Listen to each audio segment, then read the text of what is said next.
இந்த ஆடியில் வரக்கூடிய எல்லா வெள்ளிக்கிழமைகளும் நம்ம எந்த மாதிரி ஒரு பூஜை முறைகளை கடைபிடிக்கணும்? ஒரு மனிதன் ஆலயத்தில் போயிட்டு பரிகார பூஜை செய்வதை காட்டிலும் ஒரு வீட்டில் ஒரு பெண் மகிழ்ச்சியாக இருப்பதுதான் சுக்கிரனுக்கு நாம் செய்யக்கூடிய சிறந்த பரிகாரமாகவே இருக்கிறது. பூச நட்சத்திரம் என்பது தாமரையை குறிக்கக்கூடியது. பூச நட்சத்திரம் என்பது தங்கத்தை குறிக்கக்கூடியது. பூச நட்சத்திரம் என்பது மஞ்சளை குறிக்கக்கூடியது. பூச நட்சத்திரத்தில் செய்யக்கூடிய வழிபாடுகள் அதிகமான பலனை பெற்று பணம் தருவதற்கும் இந்த நட்சத்திரம் மிக மிக உகந்தது. இதை வீட்டில் நீங்க யூஸ் பண்ணி பாருங்க. கட்டாயமா ஆடி வெள்ளி முழுவதும் உங்க வீட்டில் லட்சுமி நிறைந்த மிகப்பெரிய அம்சத்தை கண்கூடாக பார்ப்பீங்க.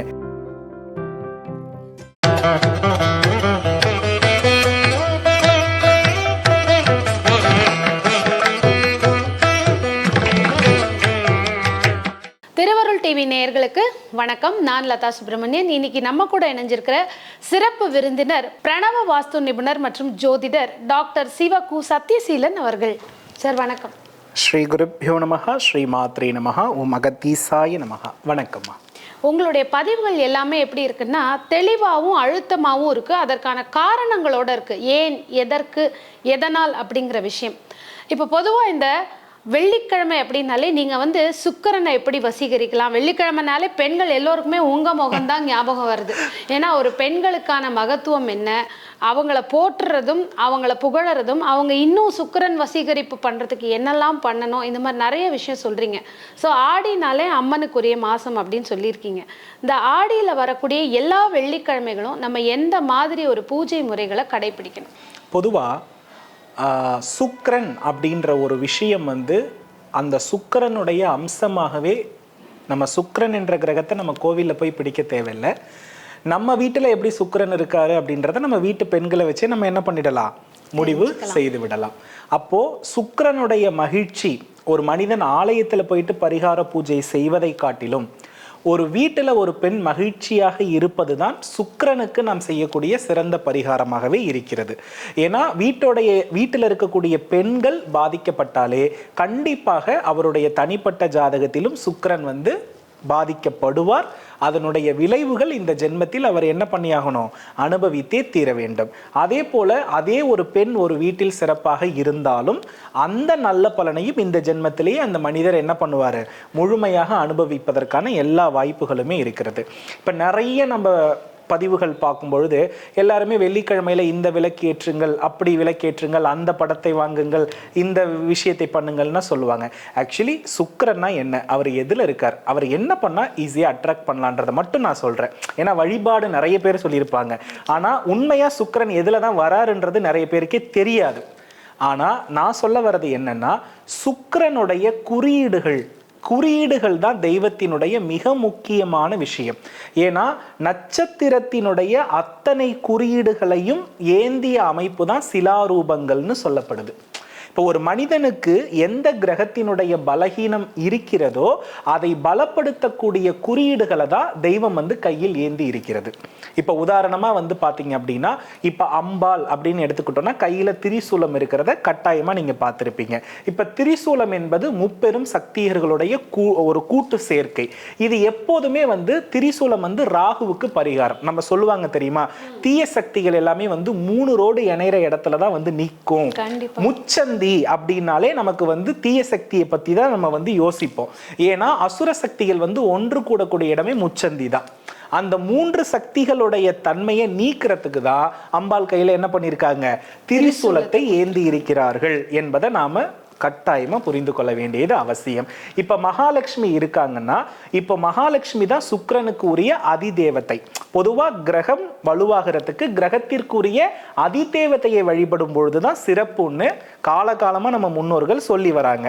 அப்போ சுக்கிரன் அப்படின்ற மகாலட்சுமியோடைய தோற்றத்தில் இருக்கக்கூடிய அத்தனை விஷயங்களுமே சுக்கிரனை இருக்கிற குறியீடுகள் தான். அப்போ சுக்கிரன் வரணும்னா சுக்கிர குறியீடுகள் என்ன பண்ணணும், இருக்கணும்ன்றதினுடைய அமைப்பில் தான் அம்பாளுடைய போட்டோ வடிவமைக்கப்பட்டிருக்கிறது. அந்த தன்மையை தான் நம்ம கோவில்களில் சிற்ப வடிவமாக மனிதர்களுக்கு நமக்கு என்ன பண்றாங்கன்னா அறிவுறுத்துகிறார்கள். அப்ப அம்பாள் கிட்ட என்னென்னலாம் இருக்குதுன்னு நம்ம கவனிச்சு பார்த்தோம்னா, மகாலட்சுமி இருக்கக்கூடிய மிக முக்கியமான அம்சத்தினுள் ஒன்று தாமரை. அதுல குறிப்பா 8 இதழ் தாமரை மிக மிக மிக மிக செல்வத்தை ஈர்த்து கொடுக்கக்கூடிய அற்புதமான விஷயம். அது என்ன 8 இதழ் தாமரை, மற்ற இதழுக்கெல்லாம் எதுவும் நன்மை இல்லையா அப்படின்னு கேட்கலாம். அதாவதுமா, பூச நட்சத்திரம் என்பது தாமரையை குறிக்கக்கூடியது. பூச நட்சத்திரம் என்பது தங்கத்தை குறிக்கக்கூடியது. பூச நட்சத்திரம் என்பது அதே போல மஞ்சளை குறிக்கக்கூடியது. பூச நட்சத்திரம் என்பது குரு உச்சமடைகிற நட்சத்திரம். ஒருத்தருக்கு குரு நல்லா இருந்தாதான் அவர் வாழ்க்கையில இந்த தங்கம், இந்த மஞ்சள் என்ற மங்களகரமான விஷயம், இறையருள் எல்லாமே முழுமையாக கிடைக்கும். இப்ப பூச நட்சத்திரத்துடைய அதிபதி யாருன்னா சனி. சனியோடைய நட்சத்திரத்தில் குரு உச்சம். அப்படின்னா சனி குரு இணைவு. இந்த சனி பகவான யாருடைய ஜாதகத்தில் குரு பார்த்திருக்கிறதோ அவருக்கு வாழ்க்கையில கஷ்டம்னா என்னன்னே தெரியாது. நல்ல சுகபோகி. போன ஜென்மத்துல புண்ணியத்தை மட்டும் செய்தவர் தான் இந்த கிரக சேர்க்கையில் பிறப்பார்.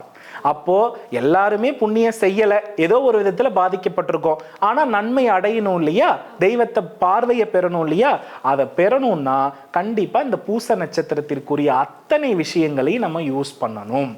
அப்போ இந்த பூச நட்சத்திரத்தினுடைய தன்மை எந்த ராசியில இருக்கு? கடக ராசியில் இருக்கிறது. அப்ப இந்த இடத்துல குருச்சந்திர யோகம்னு நீங்க கேள்விப்பட்டிருப்பீங்க. இந்த குருச்சந்திர யோகம், கஜகேசரி யோகம் என்பது ஒரு மனிதனுக்கு இருந்தா எல்லா தோஷங்களுமே விலகிவிடும் என்பது ஜாதகத்தில் சொல்லப்பட்டது. அதுக்கு ரீசன் என்னன்னா, சந்திரனை குரு பார்க்கறதுக்கு பெயர் தான் கஜகேசரி யோகம். சந்திரன்னா மனம், உடல். அதை குரு பார்க்கும் பொழுது அந்த மனமும் உடலும் எப்பொழுதும் தெளிவாக இருக்கும். ஆகையினால் இந்த பூமியில் நாம் எதையெல்லாம் தேடுகிறோமோ அது எல்லாம் குழப்பம் இல்லாம நம்ம கிட்ட கிடைக்கும் அப்படின்றதினுடைய அர்த்தம். இதை நம்ம முன்னோர்கள் எப்படி கொடுத்திருக்காங்க அப்படின்னா, கோலத்தின் வடிவாக கொடுத்திருக்கிறார்கள், மாக்கோலத்தின் வடிவாக கொடுத்திருக்கிறார்கள். மாக்கோல வடிவம் தான் நம்ம பண்டைய நாகரிக மனிதர்கள் பயன்படுத்திய முதல் எந்திரமே. அதுக்கப்புறம் தான் வெள்ளி தகட்டுல வரைகிறது, தங்க தகட்டுல வரைகிறது, அதை வரைஞ்சு தெய்வத்துக்கு அடியில வைத்து பிராண பிரதிஷ்டை பண்றது எல்லாமே. ஒரு வீட்டுல ஒரு எந்திரத்தினுடைய வடிவம் உயிரோட்டம் பெறுவதற்கும், பூச நட்சத்திரத்தில் செய்யக்கூடிய வழிபாடுகள் அதிகமான பலனை பெற்று பணம் தருவதற்கும் இந்த நட்சத்திரம் மிக மிக உகந்தது. பூச நட்சத்திரம் செய்யக்கூடிய வழிபாடு 1000 முறை செய்த பலனை தரும். ஏன்னா அங்க குருவுடைய பார்வை அந்த நட்சத்திரத்துக்கு எப்படி இருக்கு? ரொம்ப அதிகமா இருக்கு. அதனால தான் வியாழக்கிழமை பூச நட்சத்திரத்தில் குபேர பூஜை செய்தால் நன்மைன்னு சொல்லப்பட்டது. அதனாலதான் குபேர நிதியே குருவுடைய நட்சத்திரமான பூரட்டாதி நட்சத்திரத்துல பிறந்தது. இப்ப நம்ம என்ன யோசிக்கணும்னா, குபேர படம் வச்சா நல்லா இருக்குமா, மகாலட்சுமி படம் வச்சா நல்லா இருக்குமா இப்படின்னு யோசிக்க கூடாது. அந்த படத்துல எல்லாம் என்ன குறியீடுகள் இருக்கு, எந்த குறியீடுகள் இருக்கிறதுனால அவங்க பணக்காரங்களா இருக்காங்க அப்படின்னு ஸ்மார்ட்டா திங்க் பண்ணணும். அப்போ அதுல இருக்கிறது எல்லாத்தையும் அப்படியே கலெக்ட் பண்ணணும். அது எல்லாம் நமக்கு செல்வம் தரும் குறியீடு. அப்ப மகாலட்சுமி படத்தை நீங்க பாத்தீங்கன்னா முதல்ல இருக்கிறது கஜம், கஜத்தினுடைய முகம். இந்த கஜத்தினுடைய முகத்தை நாம வீட்டுல சித்திரமாக, கோலமாக, அதிலும் குறிப்பா அலங்காரம் உள்ள கஜத்தினுடைய முகம் நீங்க பாத்தீங்கன்னா திருவிழா காலகட்டத்துல கோல்டு போல ஒண்ணு முகத்துல போட்டிருப்பாங்க. இது மிகப்பெரிய பண வசீகரத்தை கொடுக்கும். கேரளால கவரிங்னாலே அலர்ஜி, தங்கம்னா மிகப்பெரிய விஷயம். எல்லாருடைய வீட்டிலுமே அந்த யானையினுடைய அந்த ஆபரணம் இருக்கும். நீங்க கவனிச்சு பாத்தீங்கன்னா தெரியும். போடுற ஆபரணம், அந்த முக ஆபரணம் கண்டிப்பாக என்ன பண்ணும்னா இருக்கும். சோ கேரளால நடக்கிற திருமணம் தங்கம் இல்லாம என்ன பண்ணாது, நடக்கவே நடக்காது. இது முதல் விஷயம். ரெண்டாவது விஷயம் பாத்தீங்கன்னா, அம்பாள் கிட்ட தாமரை இருக்குது. அந்த 8 தாமரை ஏன்னு தான் நான் சொல்ல வந்தேன்.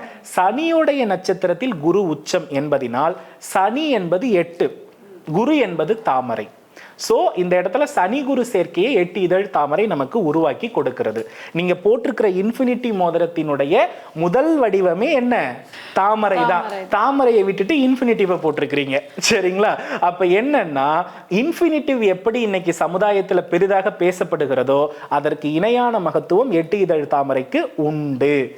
ஆகையினால தான் இந்த இடத்துல பாத்தீங்கன்னா தாமரையின் மீது அம்பிகை என்ன பண்றாங்க, வீற்றிருக்கிறாங்க. ரெண்டாவது, அம்பிகை தனலட்சுமியினுடைய கையில் எப்படி இருக்கும்னா கலசம் இருக்கும். இந்த கலச வடிவம் செல்வத்தை ஈர்த்து தரக்கூடிய குறியீடு. கும்பம், பெரிய மனிதர்களுடைய வருகையை கும்பம் உறுதிப்படுத்தும். அப்ப மகாலட்சுமியினுடைய வருகையை உறுதிப்படுத்துவது கும்பம், பூரண கும்பம். பெரிய மனிதர்களுக்கு மட்டும் உரியது, எளியோருக்கு அது கிடைக்காது. அப்ப பூரண கும்பம் இருந்தாலே உங்க வீட்டிற்கு பெரிய மனிதர்கள் வருக போகிறார்கள் என்று அர்த்தம். அப்ப பூரண கும்ப வடிவை நம் கோலமாக வீட்டில் வரையலாம். அந்த பூரண கும்ப குறியீடு வீட்டு ஏதோ ஒரு வழியில இருக்கலாம். நீங்க நம்ம அலுவலகத்துல நிறைய பார்த்திருப்பீங்க, டாஞ்சர் பெயிண்டிங்ல அது இருக்கும். அதே போல வந்து பாத்தீங்கன்னா மூன்றாவது விஷயம் வந்து பாத்தீங்கன்னா ஸ்வஸ்திக். ஸ்வஸ்திக் என்று சொல்லக்கூடிய குறியீடு, இதுவும் மிகப்பெரிய அளவிற்கு நமக்கு செல்வ ஆகர்ஷணத்தை கொடுப்பது. ஸ்வஸ்திக்கும் ஒண்ணுதான், குருவும் ஒண்ணுதான். குரு உச்சம் அடைந்திருக்கிறதுடைய குறியீடே ஸ்வஸ்திக். நீங்க அம்பாள் கையில இருக்கக்கூடிய அந்த கலசத்துல பாத்தீங்கன்னா வடநாட்டு படத்துல ஸ்வஸ்திக் போட்டிருப்பாங்க. அதே போல வந்து யானையினுடைய முகத்திலையும் அந்த ஸ்வஸ்திக் குறியீடு வந்து வரைந்திருப்பார்கள். இது வந்து நமக்கு செல்வத்தை ஆகர்ஷணப்படுத்தி தரும். இது எல்லாம் தருதுன்னா வச்ச உடனே வரப்போறதில்லை. இது வச்ச உடனே என்ன நடக்கும்னா, ஒரு குரு இருந்தால் எப்படி ஒரு மானிட பிறப்பு களங்கமில்லாத நீரோடை போல தெளிந்த மனம் இருக்குமோ, இந்த குறியீடுகள் எல்லாம் ஒரு மனிதனுடைய மனதை தெளிய வைக்கும். அந்த தெளிய வைப்பதன் மூலம் எடுக்கக்கூடிய முயற்சிகளினால் அவர் வெற்றி பெறுகிறார். நிறைய பேர் இது வச்சா பணம் வந்துருமா, உழைச்சாதானே பணம் வரும் அப்படின்னு கேட்பாங்க. எப்ப உழைச்சி நீ வெற்றி பெறுறன்னா உன் மனம் தெளிவா இருக்கணும்ன்றதுதான் அர்த்தம். ஆன்மீகம் சொல்றது இதை வச்சா அதை வச்சா வரும்னு சொல்லல. எதை வைத்தால் உன் மனம் தெளிவடையும், எதை செஞ்சா உன் பரிகாரம் வெற்றிமடையும், அதோடைய இறுதி முடிவே மன தெளிவு தான். அதை நீங்க எதன் வழியில வேணாலும் எடுத்துக்கலாம். அப்ப என்னன்னா இந்த குறியீடு மனத்தெளிவை கொடுப்பதற்கான குறியீடு. அப்ப சந்திரனுக்கும் மனதுக்கும் தொடர்பு இருக்கிறதா? மகாலட்சுமியை சந்திர சகோதரின்னு சொல்றோமா, பௌர்ணமியை அவளுக்கு ஒப்பிட்டு பேசுறோமா, அப்போ மன தெளிவு கிடைக்கிறதா இல்லையா? அடுத்து நான்காவது விஷயம் வந்து பாத்தீங்கன்னா தங்க நாணய குவியல். இப்ப நிறைய பேர் வந்து நாம தங்கத்தை வந்து உடம்புல போட்டிருப்போம், ஆனா அம்பால படமா வச்சுதான் மட்டும் வழிபடுவோம்.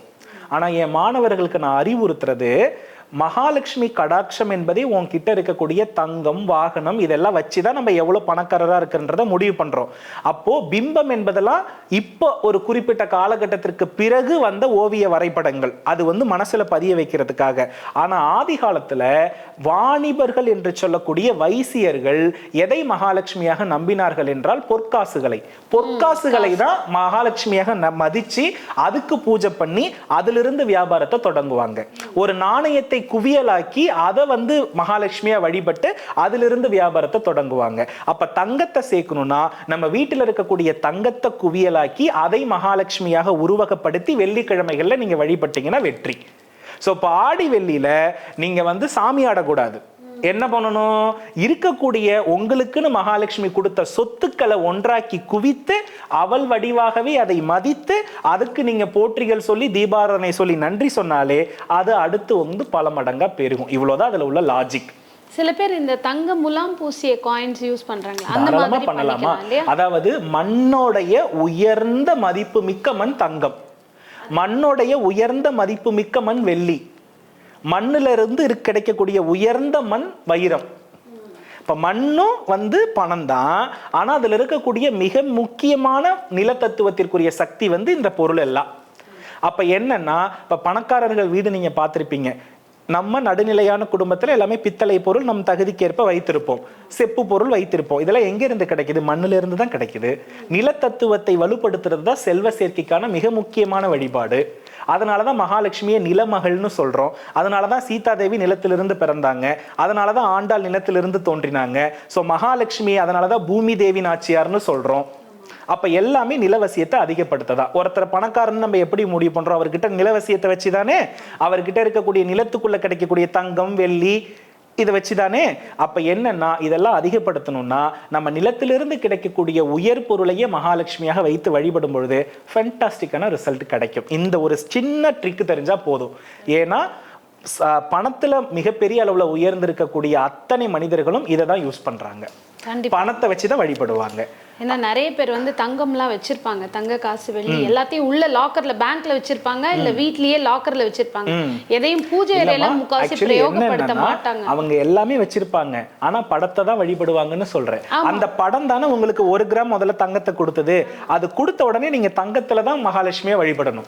அதே தான் நானும் இப்ப சொல்ல வந்தேன். ஏன்னா நீங்க இப்ப சொல்லக்கூடிய விஷயம் என்னன்னா, உங்ககிட்ட இருக்கா முதல்ல அதை வழிபடுங்க, அப்பதான் அது பெருகும்ன்ற ஒரு அருமையான விஷயம் சொல்றீங்க. ஏன்னா இப்போ இந்த காலகட்டத்துல இருக்கக்கூடிய அந்த பயம் பயம் பொருள் ஏதாவது போயிடுச்சுன்னா என்ன பண்றதுன்னு சொல்லி அதை உள்ள வச்சுட்டு பெரும் படத்துக்கு தான் பூஜை பண்றாங்க. ஸோ அட்லீஸ்ட் வெள்ளிக்கிழமைகள்லயாவது அதை எடுத்து ஒரு பூஜை பண்ணி வைக்கும் பொழுது நம்ம கிட்ட இருக்கிறது பன்மடங்காக பெருகும் அப்படின்னு ரொம்ப பயனுள்ள ஒரு தகவல் சொல்லியிருக்கீங்க. ஏன்னா வெள்ளிக்கிழமைனா நீங்க சொல்ற மாதிரி நிறைய பேர் நிறைய விஷயம் சொல்றாங்க. தேவையான விஷயமா இருக்கா, அது பெருகிறதுக்கான ஒரு தேவையான விஷயமா இருக்கா அப்படின்னு பார்த்தீங்கன்னா இதுதான் தேவையான விஷயம். ஏன்னா சுக்கிரன் வழிபாடு, ஒரு சுக்கிரன் ஈர்ப்பு, அந்த வீட்டு இருக்கிற பெண்கள் வந்து சந்தோஷமா ஒரு நல்ல ஒரு மனநிலையில இருந்தாலே அந்த வீடு நல்ல மனநிலையில இருந்தாதான் அவங்க தன்னை அலங்காரமே படுத்திப்பாங்க. நல்ல மனநிலையில இருக்கிறார் என்பதனுடைய அடையாளம் தான் அவங்க நகை அணிந்திருப்பது. நல்ல மனநிலையில இருக்கிறாங்கன்றதனுடைய அடையாளம் தான் அவங்க பூ வைத்திருக்கிறது. நல்ல மனநிலையில இருக்கிற அடையாளம் தான் அவங்க நல்ல சமையல் சமைப்பது. அதனால நல்ல மனநிலை என்பது மகாலட்சுமி வழிபாடு பூரணமாக தரும். அதற்கு அடுத்தபடியா மீன் குறியீடு. மீன் குறியீடு செல்வத்தை ஈர்க்கக்கூடிய அற்புதமான குறியீடு. அந்த கால அரண்மனைகள் எல்லாம் நீங்க பாத்தீங்கன்னா தலைவாசலுக்கு இருபுறமும் மீன் குறியீடு இருக்கும். சோ மீன் குறியீட்டை மாக்கோள வடிவில் தாராளமா, நான் சொல்றது எல்லாமே மாக்கோளம் தான். நான் சொல்ல வர கான்செப்ட் என்னன்னா வெள்ளிக்கிழமை எல்லாமே மாக்கோளத்திற்கு மிக அவசியமான ஒன்று. அதை தான் சொல்லிக்கிட்டு இருக்கேன். அதுக்கு பிறகு என்ன அப்படின்னா மிக முக்கியமான ஒரு விஷயம் வந்து பாத்தீங்கன்னா பழக்குவியல். சுக்கிரன் வந்து எதுல இருக்காருன்னா பழங்கள்ல இருக்காரு. உண்மையாகவே இருக்கக்கூடிய இயற்கையான இனிப்பு காரணிகள்ல தான் சுக்கிரன் இருக்கார். ஆகையினால் பழக்குவியலை நம்ம தாராளமா பூஜை ரூம்ல குறையாம வைத்திருக்கணும். அதை ஜூஸ் போட்டு வெள்ளிக்கிழமைனா குடிக்கணும். இது ரொம்ப முக்கியம். இதுல மிக முக்கியமான விஷயத்த சொல்ல வர, இந்த குரு சந்திர சேர்க்கையை நம்ம கோலமாவே ஹைலைட் பண்ணி காமிக்கணும். இதை நீங்க எங்க பார்த்திருப்பீங்கன்னா திருப்பதியில பார்த்திருப்பீங்க. அந்த இடம் வந்து செல்வத்திற்கு குறைவில்லாத இடம்னு உங்களுக்கு தெரியும் இல்லையா? இப்ப மாக்கோலத்தை எப்படி போடணும்னா இழை கோலம்னு அதை சொல்லுவாங்க. இப்ப அரிசி மாவை அரைச்சி தான் நம்ம அதை பண்ணி வச்சிருப்போம். அதே போல அந்த அரிசி மாவை 3 கிண்ணத்துல அரைச்சி நம்ம பிரிச்சுக்கணும். ஃபர்ஸ்ட் வந்து பிளைன் ஒயிட்டா இருக்கணும். ரெண்டாவதுல என்ன பண்ணணும்னா மஞ்சள் தூள் கலந்து மிக்ஸ் பண்ணிக்கணும். அதுல பச்சை கற்பூரம், ஏலக்காய், அதே போன்று வந்து பாத்தீங்கன்னா ஜாதிக்காய் பொடி, ஜவ்வாதி எல்லாம் போட்டு அந்த மஞ்சள் தூளோட சேர்த்து 2வது கிண்ணத்துல மிக்ஸ் பண்ணிக்கணும். 3வது கிண்ணத்துல காவி கோலப்பொடி இருக்கு பாத்தீங்களா, அதை போட்டு மிக்ஸ் பண்ணிக்கணும். இப்போ வெள்ளை நிற இழை கோலப்பொடி ரெடியா இருக்கு, மஞ்சள் நிறத்திலையும் தயாரா இருக்கு, காவி நிறத்திலையும் தயாரா இருக்கு. இதுல வெள்ளை நிற இழையில கோலத்தை போட்டு ஹைலைட் பண்றது எல்லாத்தையுமே எல்லோ காவியால பண்ணிடுங்க. இந்த கான்செப்டை வந்து திருப்பதியில நீங்க பார்க்கலாம். மெரூன், ஒயிட், அதுக்கப்புறம் எல்லோ, இந்த காம்பினேஷன்ல தான் இருக்கும். இது வந்து பாத்தீங்கன்னா சந்திரன், குரு, நீச்ச செவ்வாய் கடகராசி காரகத்துவத்தை குறிப்பது. அது பூமியில போடும் பொழுது அது நிலவசியத்தை மிகப்பெரிய அளவில் நமக்கு உருவாக்கி கொடுக்கும். திருப்பதியை விட நிலவசியம் தரக்கூடிய கோவில் வேற எதுவுமே இல்லை. அதனாலதான் அங்க வராகர் சிறப்பாக இருக்கிறார். இந்த கோலத்தை பூஜை அறையில இந்த வர்ண நிலையில் நீங்க போட்டீங்கனாலே மிக சிறப்பான வெற்றியை அடைவீர்கள். இப்ப நான் இவ்வளவு தூரம் இந்த குறியீடுகளை சொன்னதை இந்த 3 வண்ண வடிவாக நீங்க அமைச்சிட்டீங்கன்னா, ஸ்ரீரங்கத்தில் எப்படி ரங்கநாதர் வந்து தங்க குவியலோடு காட்சி கொடுக்கிறாரோ, அதே போல வந்து பாத்தீங்கன்னா நம்ம கேரளா திருவனந்தபுரம் எப்படி வந்து தங்கத்தின் குவியலாக இருக்கிறதோ, திருப்பதி எப்படி தங்கத்தின் குவியலாக இருக்கிறதோ, இதற்கு நான் சொல்லக்கூடிய கோலமும் இந்த நிறமும் ஒரு மிகப்பெரிய சான்று. இதை வீட்டுல நீங்க யூஸ் பண்ணி பாருங்க. கட்டாயமா ஆடி வெள்ளி முழுவதும் உங்க வீட்டில் லக்ஷ்மி நிறைந்த மிகப்பெரிய அம்சத்தை கண்கூடாக பார்ப்பீங்க.